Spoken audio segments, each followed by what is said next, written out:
everyone, welcome back. I'm your friend Cici, and you're watching my intercultural channel. Today, let's join Kelly, Cherry, and Tracy in their Hong Kong dorm as they await their new roommate, Cecilia from Australia.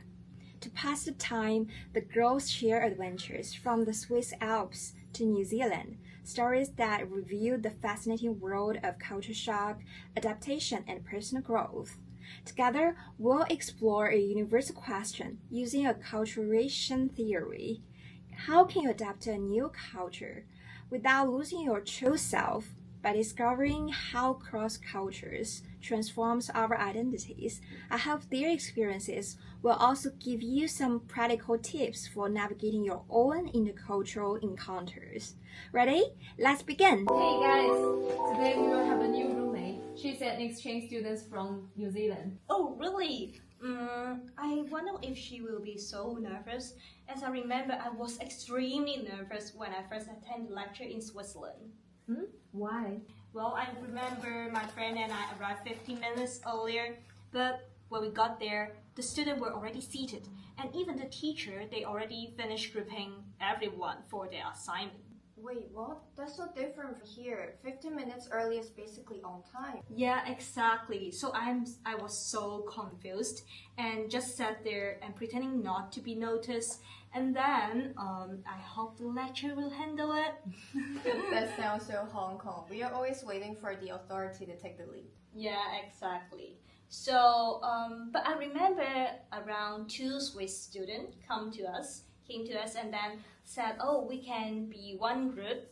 And at that moment, I thought, wow, they were my angels. And I was so touched. And I have a photo to share with you guys. Wow! Yeah. That's amazing! Just like one small act can change everything. Yeah, exactly. So when I came back to Hong Kong, I changed my attitude. When I'm having the children literature lesson, I met a German girl. And then I invited her to be my groupmate, and we worked such a great time together.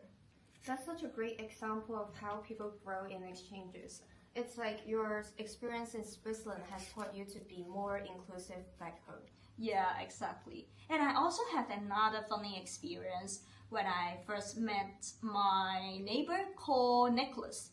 And yeah, this is the photo of Nicholas. Oh, Yes, here. I remember this is the trip to Zermatt, and he is a guy from Greece. He shook his hand with me, and I felt very awkward. And because I think, wow, is this something like a formal business meeting?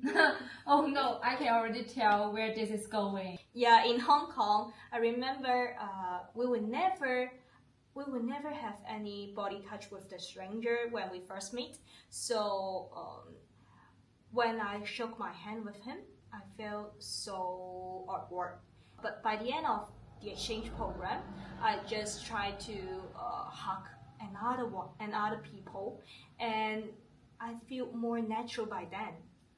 That's such a transformation. Do you think you're more familiar with the Western culture now? Yeah, definitely. Because I remember when I was in New Zealand, I met my secondary school teacher Leo, and then I hugged him, and he even said, "Wow, you're pretty such a local now." So, well, at least I think it's when I'm saying goodbye, I will more look like a local. And so I think it's quite funny for us to know more about the cultural boundaries and also social distance, as they are something like fade away over time.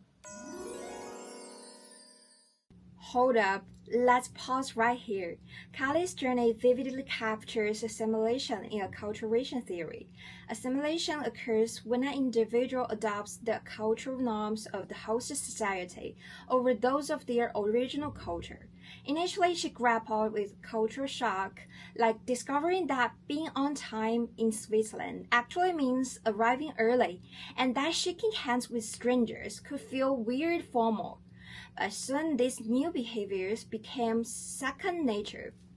Handshakes evolved into hugs, punctuality became instinctive, and she even took initiative to welcome exchange students herself. Kelly didn't just adapt, she transformed, becoming more inclusive and empathetic. Her story reminds us stepping beyond our cultural comfort zone can profoundly reshape who we are. Well, actually, I had a similar experience of facing transition shock, but with language. When I went to New Zealand for my exchange, I struggled so much about their English. The accent was hard for me to follow. At first, I thought I wouldn't have trouble understanding their conversations, so I didn't really prepare for it before the trip. But when I got there, I heard words like data and beta. I couldn't understand them at all. Oh, wait, what do data and beta mean? Oh, it's just their pronunciations. Data means data and beta means better. Sometimes New Zealand English has different vowel pronunciations compared to American English and British English. And one time when I was talking to my host parent about how worried I was about the IELTS exam, and she just said, "She'll be right." I was so confused and there was this awkward silence. She'll be right. Is that an idiom?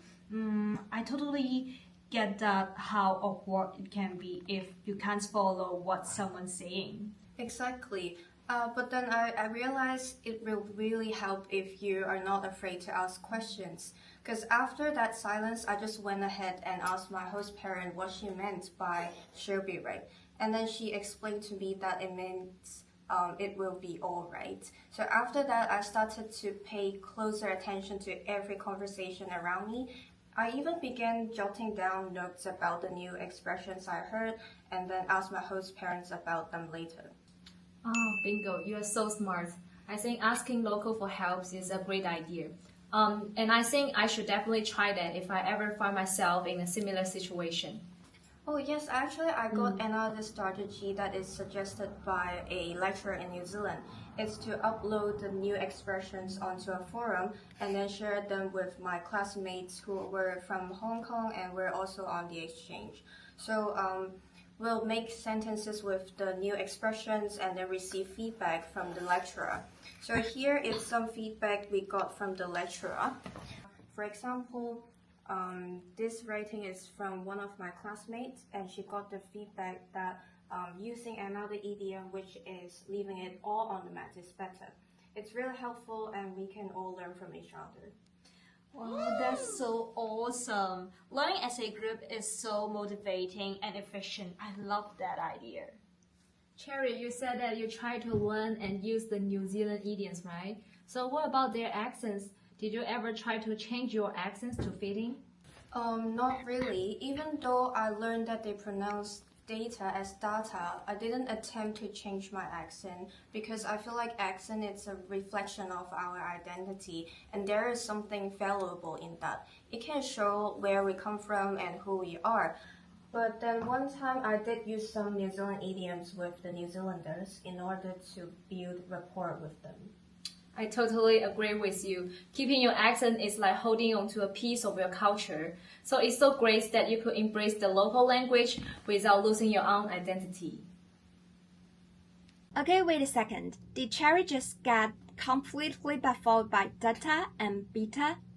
Her experience showcases language shock, perfectly illustrating integration in acculturation theory, which means adopting the new culture while still maintaining one's original culture. Cherry eagerly engaged with local idioms and humor, yet consciously chose to retain her accent.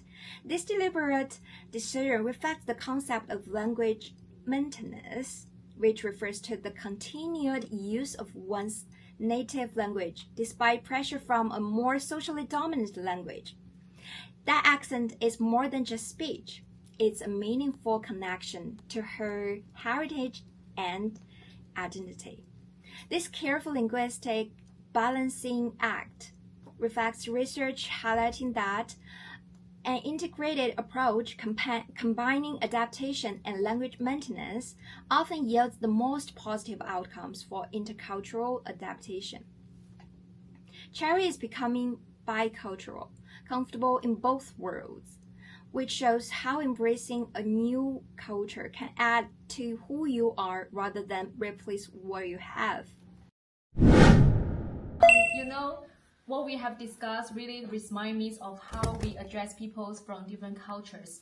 When I was in the US as an exchange student from China, It really shocked me that everyone called our professor John.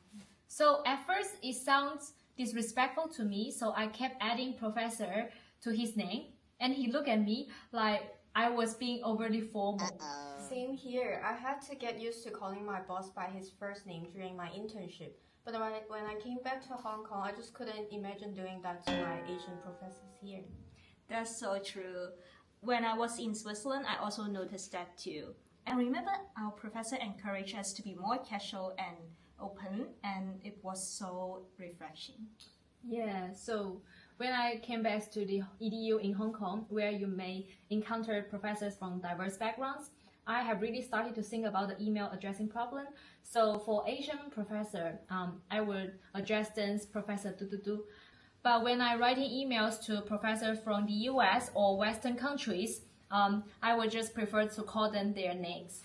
It's funny how these little things, like how we address someone, really tells us so much about the cultural values of hierarchy and respect. Yeah, it's so true that we need to learn different things about the cultural norms and adapt it in the future.